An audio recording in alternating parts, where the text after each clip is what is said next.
Hello and welcome to yet another episode of the Context Podcast. John-Colin Namene is my name, and the gentleman that is seated right across me is Enoke Kaumba.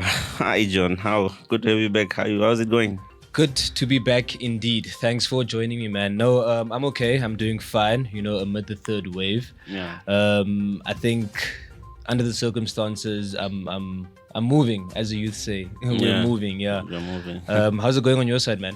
No, I'm doing great. I'm glad, of course, to be back us doing the Context podcast again. We'll try to do it to give context to the best of our abilities to the stories that were produced by your newspaper, your favorite newspaper that tells it like it is. Of course, we do have to apologize.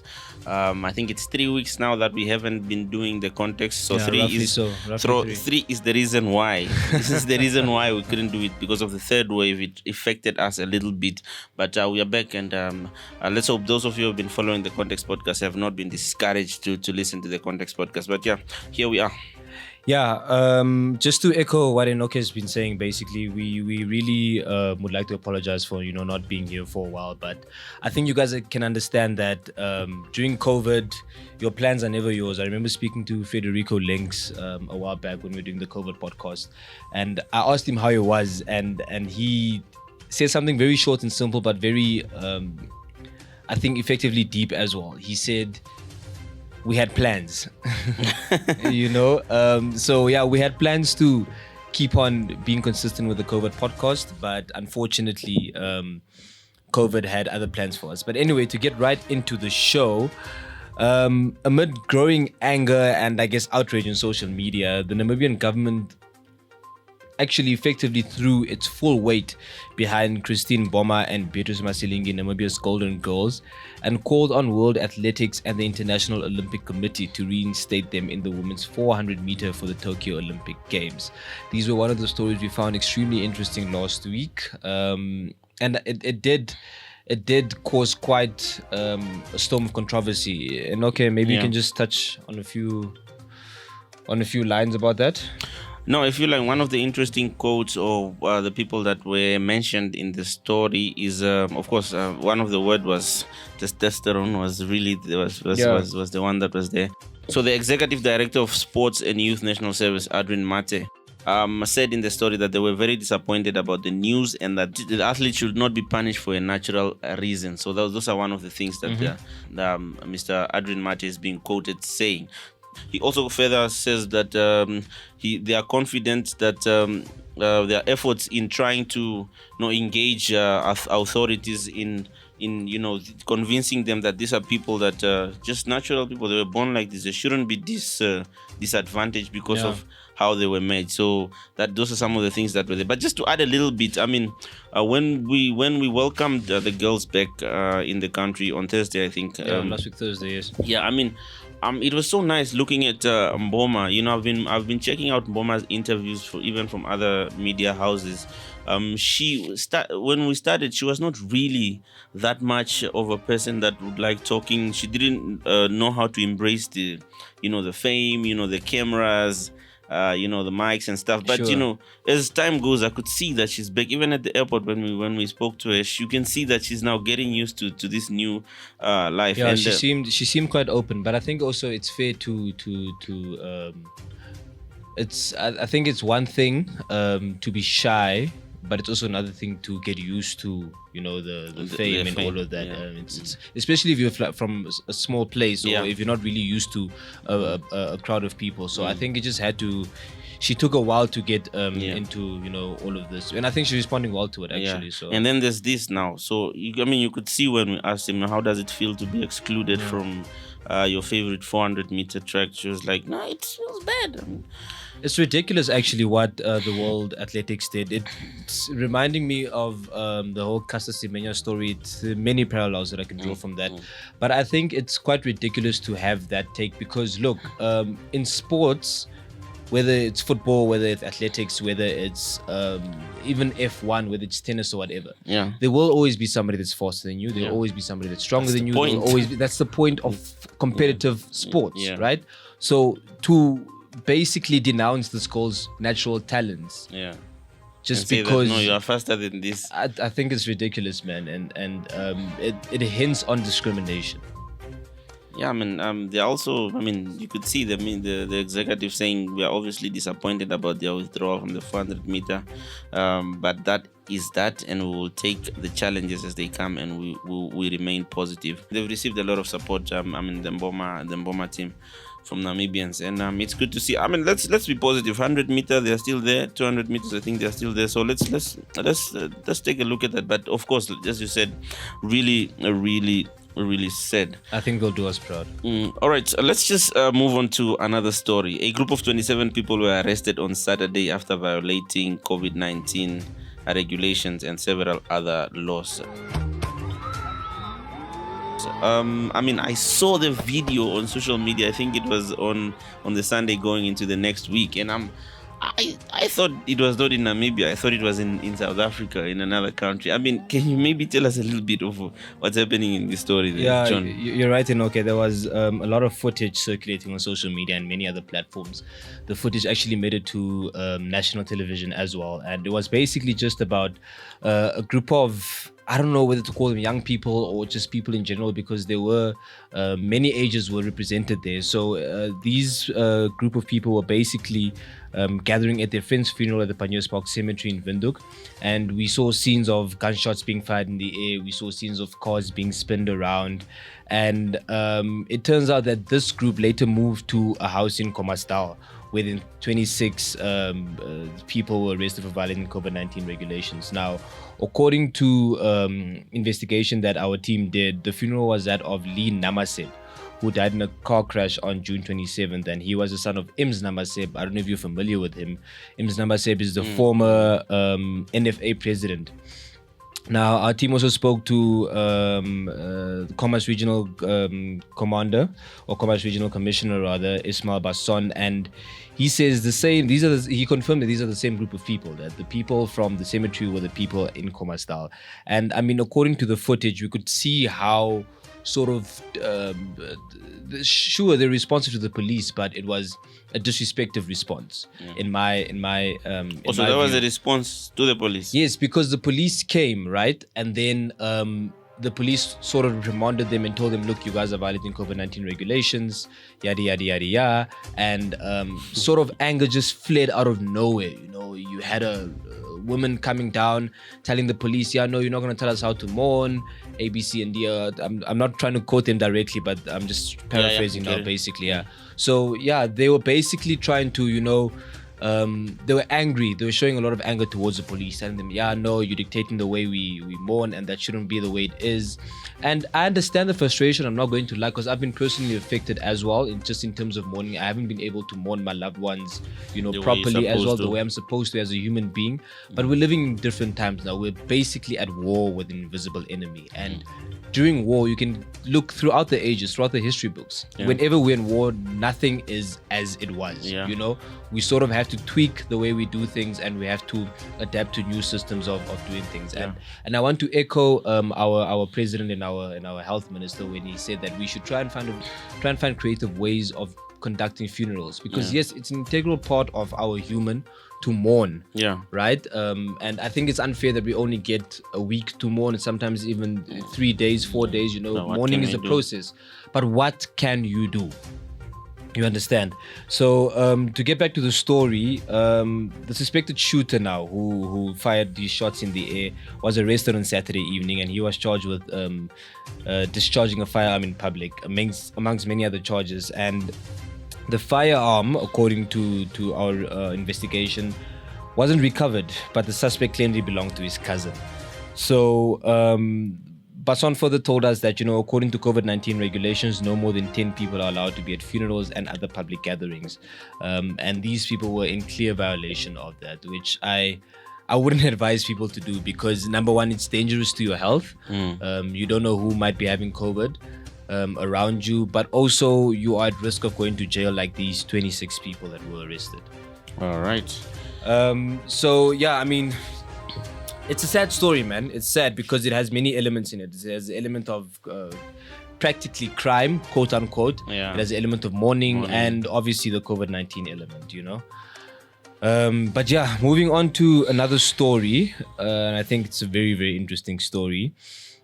a fishing company led by Environment, Forestry and Tourism Ministry Executive Director Theophilus Ngitila and the Chief Legal Advisor in the Attorney General's Office. This is Chris Nkamwa. The both of them are accused of illegally harvesting fish from Namibian waters. Now, this has shades of fish rot in it.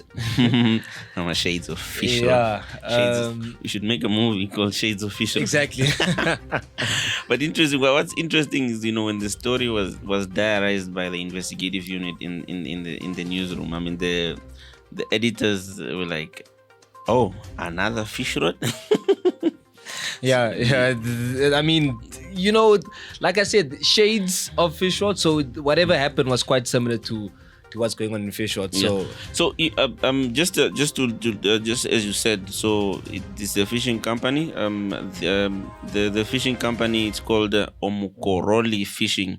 So it's also directed by businessmen like the people that you said, Johannes Namene, who is the chair of Omwalu Fishing. Now that's one of the names that are popping up in this Omwalu. In this story. I bet you when everyone hears Omwalu, they just think of the fish rot documentary that Al Jazeera produced. Yeah, and then all of those how do you call those creative images, graphics, the graphic images of the fish falling down in someone's the water, head being big, bling, bling. So it's an interesting story. So apparently the Mukoroli Fishing was granted an exploratory right in 2015 to harvest sole, which is considered to be more valuable than hake. The exploratory license was awarded to them by the former fisheries minister, yes, you mentioned it, Bernard Esau. Yeah. So, which is so it was in September 2015. Now, it was secured.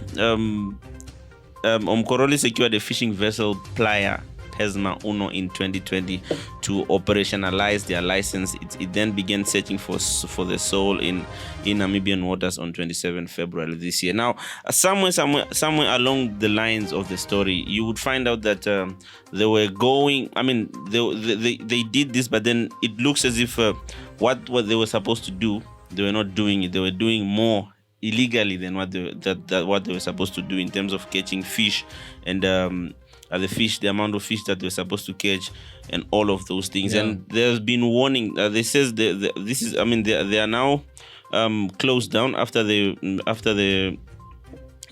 after complaints about their license from operation regulators like the Hague associations and others. So there were a lot of warnings that were coming from other institutions or people about what they were doing is not wrong. The ministry is also mentioned in the story. So it's a very good story. I don't want to distort the facts because I'm not the one. It's Tileni Mungudi and Timo Shihepo. Maybe you give the listeners the name of the headline of the article. Headline in the story is "Connected Company Accused of Illegal Fishing." Very, very juicy story, and it's a very, very juicy story. Get to look at it if you didn't look at it, if you didn't read it last week. So it's basically about a fishing company. Omwalu is mentioned. The Minister of Fisheries is mentioned. Omwalu. The former minister is mentioned. So it's one of those. It's from the investigative unit. It's one of those. And if you don't know where to catch a story, you can always go into the Namibian's website and just type in connected company accused of illegal fishing. You can actually do that with all the other stories that we have mentioned. That's a nice thing about being in the digital age now. You can literally miss the front page today and get it later today online somewhere. But most preferably, you can always get our e-paper, Yeah, boy. Details on how to get that is on our website as well and our various social media platforms. All right, let's move on to the money, an economic story. Lazarus Zamukesha, our economic reporter, reported last week as well about Namibia importing about 39.8 million Namibian dollars of not food, not anything, not vaccines, but guess what? Water. I think that's the most ridiculous thing I've heard in my life. But Enoke, I'm sorry to interrupt you.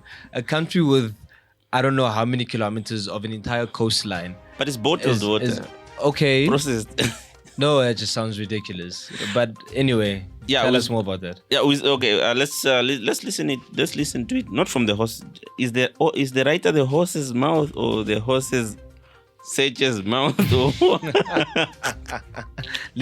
I guess just in order to keep it short and simple, let's just hear from the author of the story.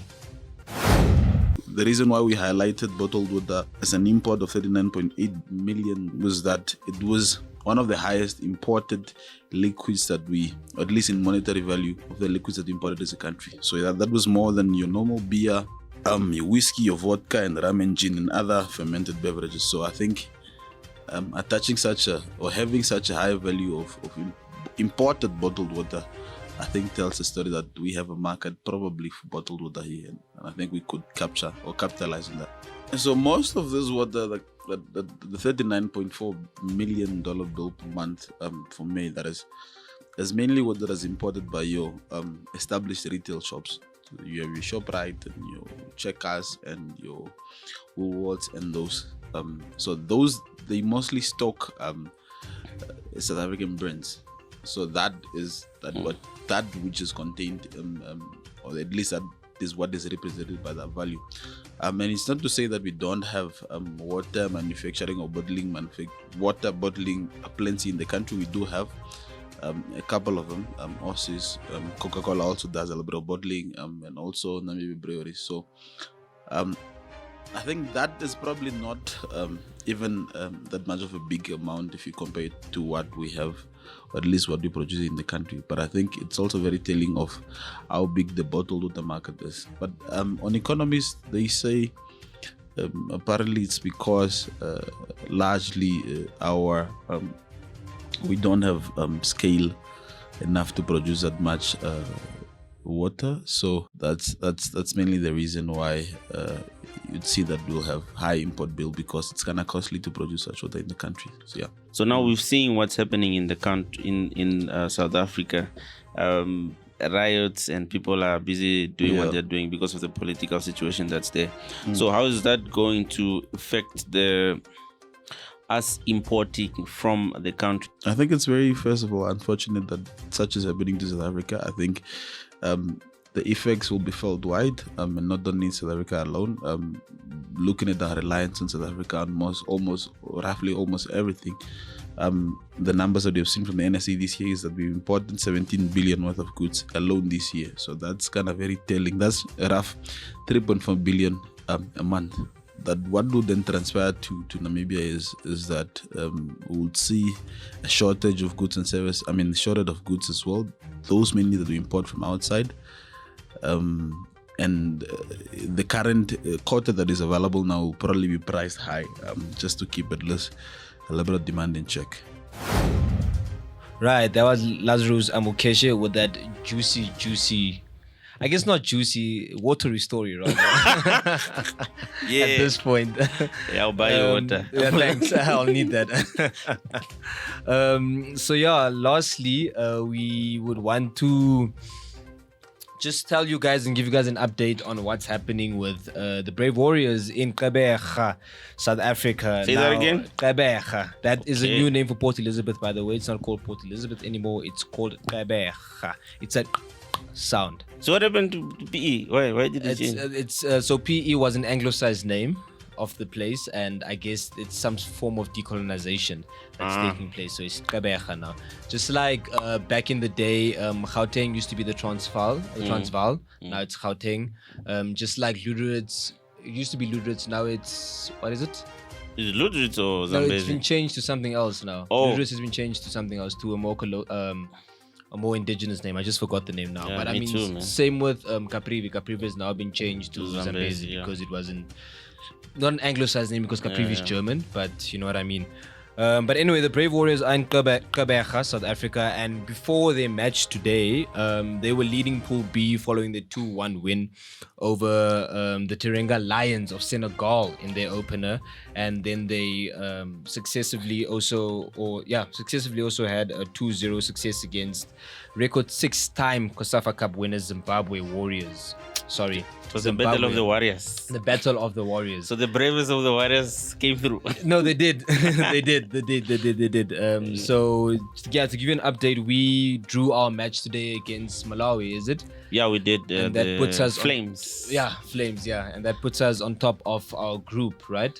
Yeah, so I think we have. No, I don't think. I know we have 7 points now. So Senegal, I see they won their match today also. So they are having 6 points. So they're just behind us. So unfortunately, I couldn't really watch the matches. I got a glimpse of today's matches. But Enoke, have you been watching the matches? What's happening? How are we playing? How's the tempo?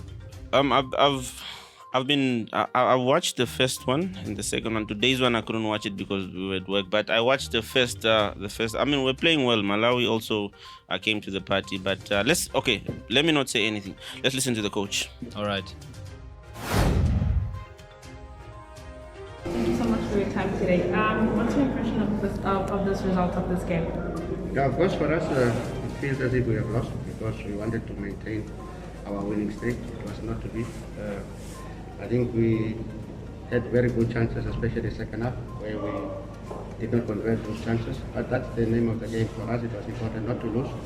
So we are now on 7 points. It's a match to play tomorrow. And I think we have a very good chance of progressing to the next round. And that was the aim from the beginning. It's a quick turnaround between games. What is the priority for the team? Yeah, of course it is now to ensure that our recovery plan must work. We are playing tomorrow again. We have ample depth in the team. So it's for myself and then my technical team to sit around the table every evening and decide how to bring fresh legs for tomorrow. What do you think was the key for you in getting better results today? What was the key? Yeah. I think we failed to convert the chances that we created. To me, that was vital moments in the game. We could have sealed it. We did not. Thank you so much, Coach. You're welcome. Yeah, that was the coach, Bobby Samaria. There's been criticism. He said it himself. Of apparently we brought our A team to the COSAFA, but I think. I mean, what do you mean? There's no rule that's against bringing your best team. When you are going to compete, you need to bring your best team. Every team that's selected to play for a national team should be the best players. And amidst these times, I think it's a good thing that the national team is doing what they're doing. I hope they can bring some hope to the country. Yeah, let's all give our support to the Brave Warriors and hope they can make us proud again, like they did. How many years ago was it? When they won the COSAFA, was it? I think it was in 2015. It's 2015, right? Yeah. So let's hope that the boys can do that again. We are all behind you, boys. I'm sure the entire nation is as well. So let's show our support by, posting on our social media platforms, engaging with them, and just being there in spirit, watching our games as well, rooting from afar, and just hoping that the Brave Warriors can do what they do best and make us proud. Right, this has been the Context Podcast for me, Enoke. And myself, John-Colin Namene. It's cheers.